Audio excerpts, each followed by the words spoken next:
Imagine walking onto a stage before a packed audience. You deliver the line, "Why did the chicken cross the playground?" To get to the other slide. Laughter or groans might follow. Sometimes it's hard to tell the difference. But in that moment, you've introduced something simple, something almost childlike, and that's precisely why it works. It's unexpected, a tad silly, and requires zero cultural context. Chickens, playgrounds, and the concept of the other side or the other slide exist in some shape or form around the world. Most crucially, you've put humor front and center as a universal connector. Whether you're in Tokyo, Toronto, or Timbuktu, people respond to jokes, even the corny ones, because humor cuts across linguistic and cultural barriers. Right away, you can hook the audience by acknowledging that while jokes may not always translate, laughter certainly does. It's an international passport stamped with glee. And that brings us to our big question for the day. What exactly causes that magical spark of laughter? If we were to define the essence of comedy, is it something we can nail down like a mathematical formula? Or is it more of a happy accident that unites us by confounding our expectations? Together, we'll explore why some jokes feel timeless, why certain punchlines crack up entire stadiums, and how the act of laughing creates an immediate bond among strangers, truly a universal experience. To understand why humor transcends borders, first consider incongruity. Picture an elegant ballroom. Everyone's wearing formal attire, sipping delicate drinks, and speaking in hushed tones. When suddenly the waiter does a perfect cartoon slip on a rogue cherry tomato. Boom, spaghetti and sauce everywhere. The immediate reaction, once we know no one's hurt, is laughter. The tension in that polished atmosphere meets the absurdity of someone face-planting, and we laugh at the collision of these two realities. Incongruity relies on subverting our expectations in a way that delights rather than confuses us. It's a gentle curveball thrown right at our sense of normalcy. A classic example is the pun setup. Why don't skeletons fight each other? Punchline, they don't have the guts. Here the expected logic is turned on its head. Of course, skeletons can't fight. They literally lack the internal organs. We laugh at the mental pivot required to connect skeleton to having guts, even though it's a bit of a groaner. This principle resonates across cultures because everyone understands surprise. Even if the specific words don't translate perfectly, the twist or slapstick moment often does. We're wired to notice and react to the unexpected, especially if it's harmless. Whether it's a banana peel or a well-timed punchline, incongruity is the comedic spark that lights up our universal sense of mirth. Next is the notion that humor can help us feel a quick sense of relief or temporary superiority. Think about the time you saw someone strut confidently into a glass door. The thud was loud, the moment shocking, and after ensuring they weren't seriously hurt, you probably choked down or fully unleashed a laugh. Why? Because for a fleeting second, you felt relieved it wasn't you. This glad it's not me. Reaction ties to the concept of Schadenfreude, a German term meaning pleasure derived from someone else's misfortune. It sounds cruel, but it's often more about tension relief. It's not that we want people to suffer, it's that we find unexpected mishaps comedic because they momentarily displace our own anxieties. The moment we laugh, we exhale pent-up tension. I'll share a personal story. Once I tried to run onto a stage brimming with confidence, only to get my microphone cord wrapped around my foot. I tripped, and not the graceful half-stumble kind. This was a full-on face-meet stage floor fiasco. The audience gasped, then exploded into laughter when I popped back up with a sheepish grin. I had literally broken the ice with my face. But that unintentional gag lowered everyone's guard, uniting us in that shared relief. Phew, at least we're safe in our seats. In short, humor can give us mini vacation moments from stress, embarrassment, or anxiety. A single laugh lets us all exhale, share a knowing smile, and realize that life's mishaps can be bonding experiences instead of personal failings. Here's where humor can feel like a warm hug for the soul. It zeroes in on experiences we all share. Have you ever strode confidently into a room only to forget completely why you went there in the first place? Of course you have, and so has your neighbor, your grandma, and someone half a world away. These little lapses are universal, they're awkward, they're silly, and they're very, very human. Physical comedy is an equally powerful illustration. A video of a baby giggling when someone says boo can make people in any country grin from ear to ear because there are no words required. The pure delight in that child's laughter is both infectious and universal, signaling that something joyful is happening, No translation needed. In this sense, humor becomes a mirror, reflecting back our shared vulnerabilities, oddities, and daily life hiccups. We all deal with love, heartbreak, hunger, bodily mishaps, and public faux pas, like when you wave to someone who wasn't waving at you. These relatable themes unify us through laughter. They remind us that, no matter where we come from or what language we speak, the human condition is brimming with hilarious moments just waiting to be recognized. Let's talk about the guilty pleasure of laughing at the taboo. Whether it's an awkward bodily function or an impolite topic, we often giggle precisely because we're not supposed to. It's that spark of rebellious delight. I can't believe they said that out loud. A simple, somewhat juvenile example. Why is fart humor so universally funny? Because it's an unexpected noise, a social no-no, but also a comically shared human experience.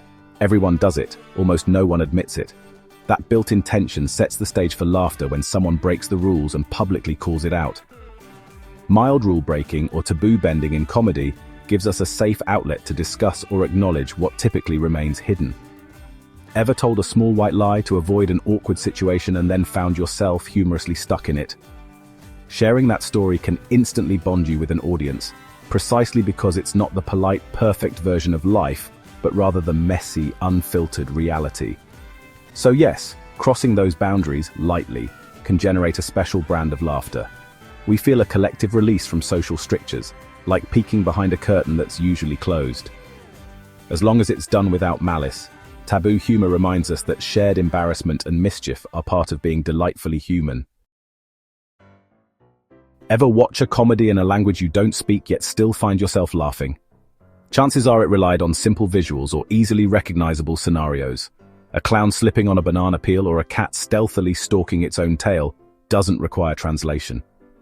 Universal humor often hinges on clarity, no elaborate setup, no extensive cultural references, and no complicated wordplay that would lose half the audience. Think of a meme.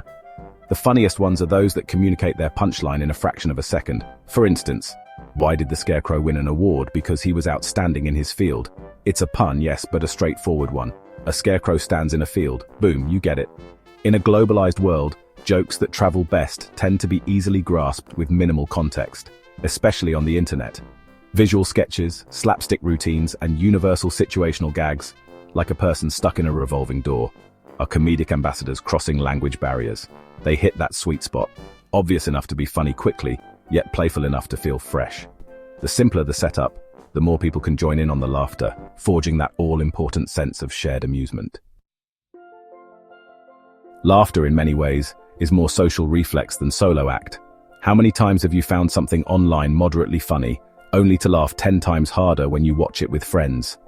That's the magic of communal laughter. It's contagious, like yawning, but a lot more fun.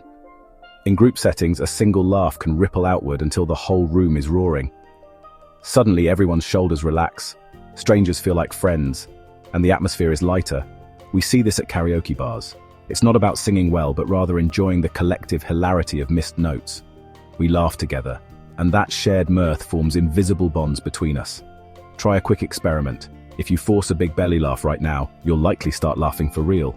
Imagine an entire crowd doing that in unison. Nothing shatters tension faster or fosters a sense of unity more effectively. It's why comedy clubs exist, to let us collectively experience the roller coaster of tension, punchline, and relief. In essence, laughter is a group handshake that says, we're in this together, building trust and camaraderie even among total strangers. Step back in time to when humans huddled around campfires forming tribes for safety. In those days, it was crucial to know who was friend and who was foe.